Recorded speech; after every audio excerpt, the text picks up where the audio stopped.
Hey, welcome into this edition of the GASOCAST. I'm your host, Ryan Massett. I'm joined by Michael Timmons and Blues Ritucci. We are coming to you and talking about the Fall Classic that we had last Saturday, September 11th. Loaded field, over 100 teams. Saw a ton of talent, and we're just going to hop right in. But before we do, make sure that you're following us on social media at Texas Hoops GASO. Make sure you're caught up with everything that we're putting out. We're putting a lot of player content out, a lot of GASOcast, a lot of articles, a lot of different things. So make sure that you are following us. But now we're going to move into storylines, specifically teams that we really liked and watched this weekend. We're going to just jump in with our 2022 number one player, Richardson, and talk about that district. You have Richardson, you have Jesuit, you have Lake Highlands, lots of players in that district. So I'm going to pass it to you, Blue. What have you got to tell us? Well, I think as a whole, it's going to be tough to go out there every single night and just win every game. But when you look at Richardson, I think you automatically put them at the top. Right, and I'll say this, while I do agree that, Wallace and Griffin do take a lot of the load, this will be the third straight year of them having to do it. So I think they're used to it, they're going to be in shape, and I think that if they can get some help from some of those other pieces, Tim Jordan moving in is going to be a big help inside where Case and Riley might have to rebound as much. So I think if they can get those pieces, they are still a favorite, but I do like what Lake Highlands is really doing. Yeah. And especially with Trey Johnson, can he grow up the similar way Case and Ryland did as sophomores? When we thought, okay, maybe another year, but that year as sophomores, Case and Ryland were able to lead Richardson really deep in the playoffs. Can Trey Johnson do that as a really top high recruit? And I think the fun part about this district is also with Dallas Jesuit. They're going to put a competitive team out there every single time. Chris Hill is one of the best just game management from a game management standpoint. He can really get things done. And his kids, they might not have those 2-3-star guys or even Division I guys, but they all work hard and work as a unit. And I just think that it's just it's going to be tough. It's going to be tough for anybody just really to put, I think, maybe their stamp this year to say, we are the best. You're coming after us. Right. Moving into our next group, Canyon Randall. They had a couple of 2024s that really caught our eye. JJ Buchanan and KJ Thomas. I got to see JJ have a really nice stretch, scoring the ball. And then you saw KJ Thomas on Sunday at our Tops in Texas as well. Yeah. They're just rounding out to a really nice team. Yeah. Young, but anytime you can shoot the ball like that, wow. Yeah. I believe they're coming off of a 22 or 24 win season from last year, but they lost a lot of those 2 to 3 guys that were seniors that moved on, that were taking the bulk of the scoring and, of course, the bulk of the minutes. They're very young, but when you look at J.J. Buchanan and K.J. Thomas, they're both scorers. They're both very kind of slippery type guards, and they feed off of each other. And the good thing about them being out west, that when one is going off, there's really, it's really like two-headed monster. When one of them's got the flow going, they can just continue to feed them, and they can go off for 20-plus points at any given time. Absolutely. I want to move into a team that I believe is being slept on a little bit, and I just don't know how. They're a monster to deal with every single year. Mansfield Timberview, 3 awesome guards that complement each other very, very well. Donovan Oday, Kendall Weaver, Jared Washington. They get after you. They've got a brain trust of coaches over there that have them ready to play every single game. I don't know how this team has flown under the radar like they have. Yeah, they brought the energy at our Fall GASO event from the tip. I have a game recap on YouTube. Them versus Campbell was an explosive game on both sides, and you can see why both of those teams are going to be major players in this 5A division this year. But yeah, when you talk about these 3 guards, they all feed off of each other. If one of them gets a fast break dunk, you'll see in the game recap, they're all hype up and the energy is infectious. And I posted on Instagram, it's going to be showtime at Mansfield Timberview this season. And there are 3 senior guards, which we're going to talk about a little later in our storylines. You're seniors now. What does that mean to you? And I think they're ready to, try to take Mansfield Timberview back to the state tournament. And they all do a little bit of something different. I think one of the most underrated kids in Texas is Donovan Oday. This summer with Urban DFW, he would do plays that he'd be like, wow. Then he'd do, the next time you'd see him, he'd do more plays and more plays and more plays to where now he's just making plays all over the game and he's consistent with it. And I'm really impressed with that kid for sure. Yeah, and I think it's every other year, so this is the other year, so they should be going to state, right? I mean, it is just, you put them on and you know what kind of defense you're going to see, you know what kind of offense. They're very explosive and they're very strong guards. I mean, from Jared Washington to Braylon Crosby, those guys go after it and they get up in your chest defensively. And Dwayne Gregory has got to be excited, especially that no one's talking about them because people want to talk about Amarillo and Kimball.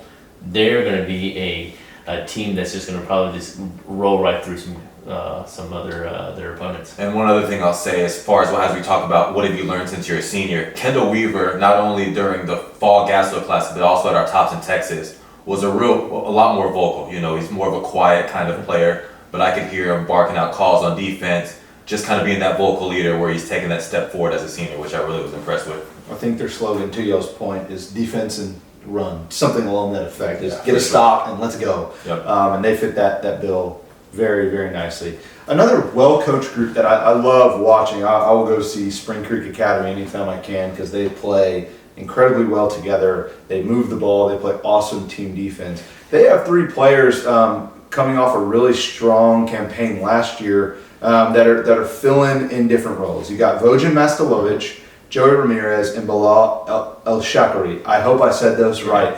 But they reload every year, and they play this style of basketball that's infectious, kind of like the Spurs of old, you know, that just space, pace, move the ball. What did you like about them? I think exactly what you just said.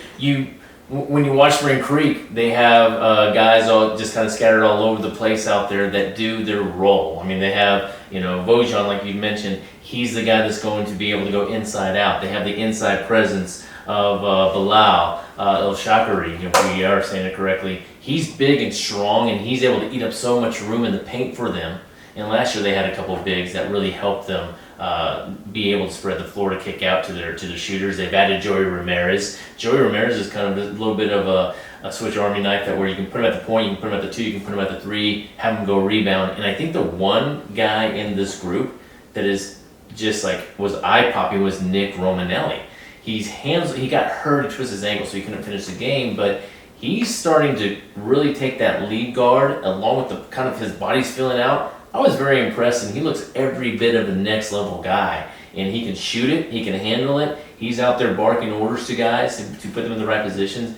They're kind of just fun to watch. I mean, they have an identity of we're going to go get foreign kids, we're bringing them here, trying to make them better and teach them team concept and get them into college. And it's a formula that's working right now, and they're fun to watch because they always have somebody new. Yeah, a team that kind of fits their mold. Dallas Highland Park, they've made the semifinals, the regional semifinals 4 of the last 5 years. Always going to be tough. They seem to always run into somebody who just will pressure them and kind of get them out of the rhythm of what they actually do. This year, they seem a little bit different. We put them up against Lancaster early because we wanted to see how they were going to handle the pressure. And they have 4 or 5 guys who can handle the ball. I was really impressed. Coach Peeler does a heck of a job over there. And they just shoot it so well, they never seem to be out of games. Yeah. They shoot it well, and they have bulk on the outside of that perimeter. They're strong kids that are able to catch and shoot. They make the extra pass. There is a formula at Dallas Highland Park that there's a certain way you're going to play, and every kid in that program knows what it is. How are you going to get on the court? You're going to follow the scheme. You're going to make those, like I said, those extra passes. You're going to hit the 3. You're going to go rebound. You're going to play defense. You're going to just do everything. They leave it all on the court. They are going to be fun to watch because even when we asked Coach Peeler this weekend, how far did you remind me how far you made?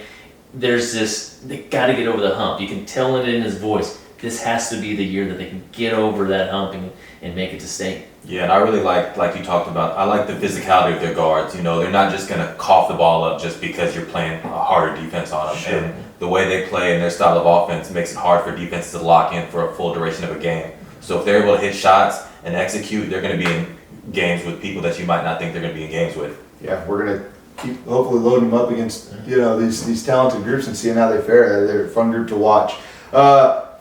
Another team that had a very successful DFW Fall Classic was Frisco Memorial. We know about their talent. Isaiah Foster was coming back from nursing that ACL injury last year. Didn't look the same, and then this summer, awesome summer. Right. Really enjoyed watching him. I feel like he is back to 100%. Their guard plays great with Avery Jackson.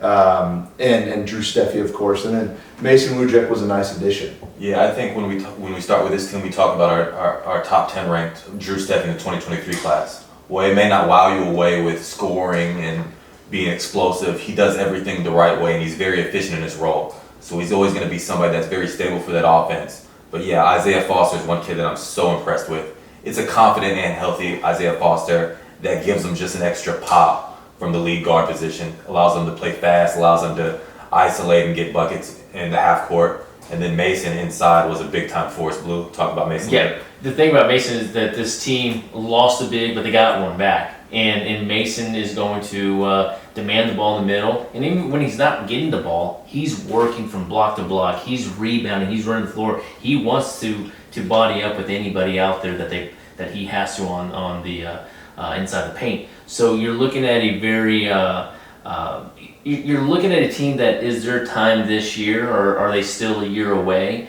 They have a lot of experience, and it showed this weekend going with those 2-0. And they're another team that they want to ratio up the court, then they want to back it off, and they can throw it inside, slow it down, play it in different types of ways. And Avery Jackson, just to finish off, an explosive, confident scorer that I still feel like has a chip on his shoulder. That's going to bring that team a little more nastiness and something to prove. We always say it, most consistent player on that team. If I'm going to pick one guy just to go out and win a basketball game with, off of this team, it's Avery Jackson.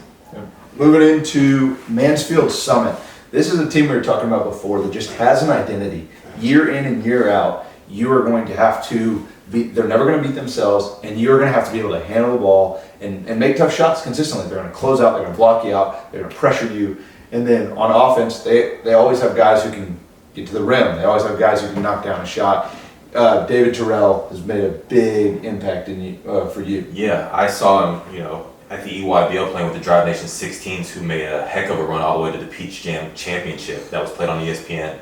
But you can kind of see that confidence that he walked into to lead Mansfield Summit on both ends of the court. I think when you talk about how you have a lot of different guards that kind of have the same identity, you see David Terrell as a guy that says, I'm going to lead, and this time I'm going to lead. He can go get a bucket. He's going to pick up 94 feet. But now you just have a little bit of difference with David Terrell as a guy that is probably more consistent for them and somebody that they can count on to, produce for them. I think even we have him a little bit underrated. I think he can obviously move up quite a few notches in our rankings. But like you said, he's the guy that passes the eye test when you're out there, because all of those guards, if you threw them in one box and try to pick them up, they're the same. But David Terrell has a little bit of a smoothness to him, has the character out there to overtake that team and say, hey, I'll carry you. But when you look at all of the senior leadership they have, Coach Pritchett out there being the main leader for Summit, they are hard to deal with because they're going to guard you 94 feet. They're going to pressure the ball in the half-court setting. They're always looking to make a deflection, get a rebound, and just take off and go up court. And they're very fun to watch because sometimes you might just think they're unassuming and that they just go out there and they're going to wear you down and probably try to get 100 points on you. Yeah. McKinney had a disappointing finish to last season for their expectations, but they look back. They also have this kind of feel of just this, they're not all seniors, but they have this just like chip on their shoulder. We know we are starting to figure out what it takes. And everybody knows about Jacoby Walter. How can you not? Everybody knows about Alex Enamekwe. You touch on their glue players being the key for them, and they have four of them really, that stand out. So why don't you hit on them? Devin Vincent is the first one for me. I filmed the McKinney Duncanville game, which is also a YouTube recap that we have on our YouTube channel. But he was just a no-nonsense guy that was efficient. When it's time to go get a bucket, just go get it and just get back on defense. There's not a lot of rah-rah to his game. He's physical. He's able to go rebound from the offensive rebound. But I just like his composure for that team keeps him kind of level. And when everybody's focused on Alex and Jacoby, he's the one that's able to take advantage of his matchup and just go get it done. And then the other one that always seems to show up in big games is little Jacovey Campbell. And I won't call him little because he don't like that, but he plays like big guard. Pick you up 94 feet, is liable to get a robbery called on because he's stealing the ball from everybody at half court going to get a layup. But his energy, man, is just infectious. And if that team gets off to a slow start, count on him to get that energy level right back up. And I think he's going to make big time plays at some point this year when it really matters. This is the year that it all comes together for McKinney, because they are senior heavy, even though they have great underclassmen. But when you talk about Alex and what about Thatcher? I was just about to say. He may just be the X factor because he does so much for that team, and he can play above the rim. Like, you can hear the crowd roar. Yeah. And you turn around, it's because he got off, and he got the ball off of a baseline cut and just threw it down on somebody. He's got that kind of electricity to his game that can change it on both sides of the court, because you're not going to expect him to go up there and do those types of things. But I think here in the DFW, people know what his game can be, and he is improving every single time he steps up on He the was court. hitting multiple corner threes, and I think that's the thing where, like, this McKinney team kind of knows what their roles are, and they're very efficient at it. Thatcher knows he's going to hit open threes, and when you say, okay, you better guard him, he's able to rip baseline and finish over the top, and I think he's a big piece for the success, especially with rebounding as well. Yeah, let's move on to John Paul a second. They've got some guys who, Liam McNeely's real special, RJ Jones is special. Gabe Warren was pretty eye-popping at TABC and then had a great showing this weekend. That looked like a team that hadn't really played together at TABC. Correct. And moving forward into this weekend, they look like they're starting to figure some stuff out. Yeah, definitely. Like I said, I don't think that was a fair assessment of who they were going to be at TABC. It was very early on. Kids were kind of transferring in. But I thought that they had a much better showing this weekend at the Fall GASO Classic. A lot of guys that can handle the ball, so I think that was the first thing they needed to kind of figure out how to work off and on the ball together with Liam and RJ Jones. But those two kids are special right there. And I think while we weren't super impressed with them, which, I mean, we didn't have a fair evaluation of what they were at TABC, Gabe Warren really popped off the screen, and I think he's going to be a real factor for them. And we even talked about Elijah Obaseki. You can't forget him and his length and what he brings, and even the experience, because he was on the court a lot last year.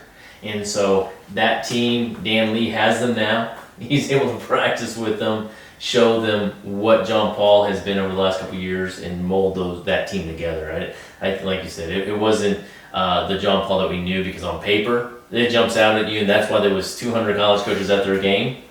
And now as they piece it together, they're going to win basketball games. Right. They lost a bulk of their scoring last year, and they're relatively young. Liam's a 2024, RJ's 2023, Gabe's a 2023. So lot in store for John Paul coming up, and we're looking forward to watching him.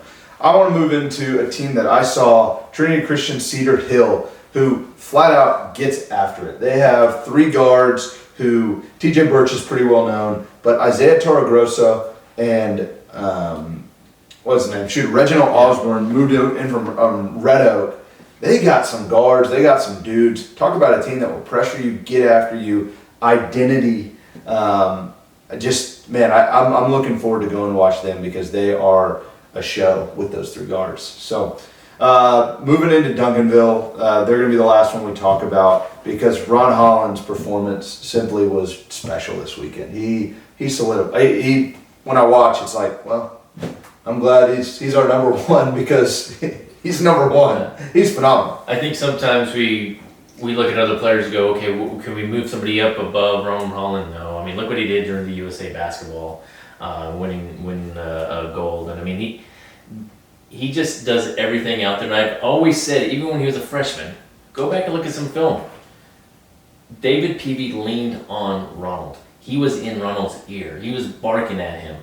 And you know what? I've said it before. Ronald just goes out and he tells the team what to do next. I think that he's always been a leader. He's always taken on that leadership role. And now the point production is starting to catch up to his number one standing. He does everything out there. Yeah, I mean, his energy, man. Like, when Duncanville this weekend, anytime Duncanville steps on a fall court, they're going to be put against some of the best. And this weekend, you look at, they were missing possibly 4 starters with Davion Sykes, Anthony Black, CJ Ford, and Cam Barnes. And Ron Holland said, I don't care who's on the court with me, I got y'all. And he shows that with energy, running the floor, selling his body out, diving for loose balls. His energy is just there. And as much as we want to just say, okay, he's an energy guy, but now you talk about his scoring and his efficiency. He's not settling for that 3-point shot that he did maybe a couple summers ago. He knows who he is. He knows what it takes to be great. I had a little conversation with him, and he just said some of the stuff that he was trying wasn't working. So he's going back to what got him at this number one would have got him as a 5-star. And he's just going from there and building and slowly adding to his game. We see him hitting the open threes now. He's not selling for him as much like we talk about. And I just think that's, if you're Duncanville, you saw how deep they were this weekend. Yeah. I mean, has there ever been a star player who plays as hard as that guy? Yeah. It's just, he's great. Duncanville obviously is great. So moving in to some players that we liked, Anthony McDermott, Hallsville, he caught your eye, Blue. I mean, he's out there dropping threes, like deep threes, handling the ball. Hallsville was out there without their point guard, so he had the ball in his hands all the time. But he was willing to give it up because he knew he wasn't going to be the point guard moving forward. He gets the ball in his hand, he creates space, he catches, he shoots, he gets a lot of easy buckets because when you leave him open, it's like a layup to him. I really like what Anthony McDermott puts out there on the court, and he's only a 2024. And so he's got room to grow, and if he continues to grow height-wise, he's going to be very hard to stop. I'm going to talk about two guys from a team that hasn't been relevant in a minute. From Dallas Hillcrest, he got two 2025s, and Mike Williams and Jed Ethan. The future is bright at Hillcrest High School. I live right down the road. I can't wait to go see that one. These two freshmen, the point guard, Mike, he just has great feel, real smooth. He understands how to play. He can knock down a shot. He just gets in the paint. And he just has a pretty mature game. No, both of them do. And then moving into Jed, he's this big, bouncy, long athlete, rotating, getting vertical, doing all the things a senior does, and he's a freshman. Yeah. So that group I'm just super excited about. Go ahead. Oh, I was just saying, he just stays above the rim and just getting the ball and runs the floor and catches it in transition and scores. Moving into RJ Chatman, a guy we saw a few times this summer. Really liked. He hit a game winner on Dallas Skyline this weekend. And I mean, there's so much to like about him as a point guard. Yeah, and one thing we'll start off with is his summer came to an end for an injury. I think right before he was about to travel with Pro Skills as EYBL to Peach Jam, he was out for the rest of the summer with a foot injury. So glad to see him back because he really had it rolling. He was the lead guard for that Pro Skills EYBL team and just was starting to really ascend to another level. I'm glad that, after a couple months off with his injury, he's healthy and making plays because he's a spark plug and a very efficient lead guard. Yep. Moving into Lancaster, they look different, but still kind of look the same. You know what I'm saying? They just kind of reload every year. This year, the big three: Dorian Goodman, Micah Clark, and then Cade Douglas shooting the leather off the ball constantly. I love just their mindset as players. Dorian and Micah, they just embody what Lancaster basketball is.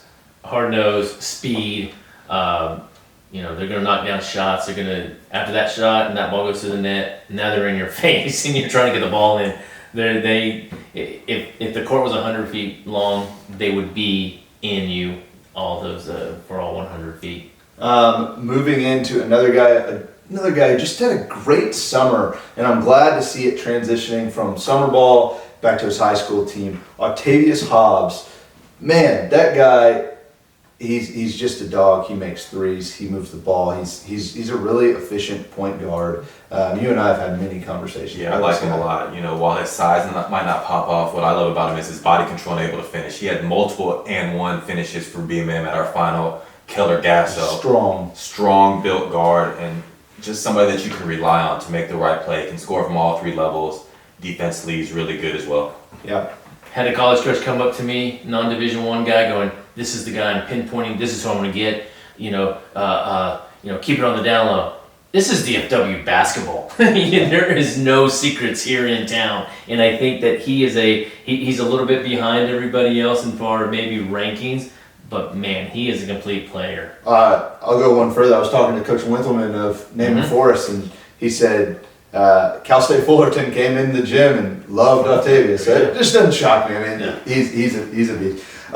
Kelton Williams, golly, we love this guy. Yeah, he was hurt. He was hurt for the summer. We were dying to see him. We were like, is this the week Kelton comes back? Saw him last year at Midlow, and I was like, that kid pops off the page. I go to Court Green 3, and you can see him from a mile away. I mean, the broad shoulders, the length, the athleticism, pounding the ball into the ground, getting to spots, hitting mid-range jumpers, finishing at the rim. really love his upside because he has so much. He's got to catch up a little bit because of the injury, but that's a great piece to have if you're at any high school program. And Steve Middleton has him there over at Midlothian. And I just want to give one last plug to Kiante Williams. Yep. I'm not sure y'all saw him because he only played about 3/4 of the first game that they played in, and then he got hurt. I've never seen that guy play so hard, and I have been waiting for that. Absolutely. And it was just really, really fun to see this 6'10" guy flying around, making plays, blocking shots. Unfortunately, he got hurt. Hopefully, he's going to come back this season. But if Kiante Williams keeps that up, it's going to be hard to not move him higher. And that's the key to his game because we can stereotype him as a guy that when he plays on a big stage with a lot of players, high major players, mid-major players around him, he wants to settle for the jump shot. But when, like you just said, when you saw him go inside, he's using all of his body, all of his athleticism. That's going to do it for this edition of the GASOCAST, the DFW Fall Classic recap. Make sure you're following us on social media at Texas Hoops GASO, at Texas Hoops TV. Be on the lookout for new content. Thanks.